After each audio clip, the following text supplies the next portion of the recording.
काय रे पोरानं तुमची नावं ही खरंच त्यावेळी ट्रेंड नव्हता फॉलो करायला पाहिजे होता कोणी. तुझं नाव सांग. मम्मीचं नाव अलका, पप्पांचं नाव अमोल आणि माझं नाव अल्कोहोल. अल्कोहोल.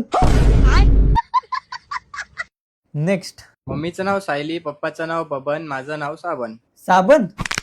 आंघोळीचा का भांड्याचा? 100 लिंबा शक्ती आहे का तुझ्यात? नेक्स्ट. मम्मीचं नाव जानू, पप्पाचं नाव पिंटू, माझं नाव जंतू. जंतू. आडनाव काय? नाशक. जंतू नाशक. नेक्स्ट. मम्मीचं नाव हसीना, पप्पाचं नाव मारी आणि माझं नाव हनामारी.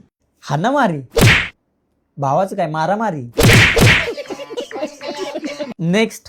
मम्मीचं नाव चिक्की, पप्पाचं नाव बाळ, माझं नाव चक्कीत जाळ. चक्कीत जाळ. नेक्स्ट. सर माझं नाव UPSC आहे. UPSC. सर माझ्या पप्पांची UPSC नाही झाली, त्यांचं स्वप्न होतं, मग माझं नाव UPSC ठेवलं. आता सांगतात UPSC झाली म्हणून. वो अलग ही लेवल का बंदा था.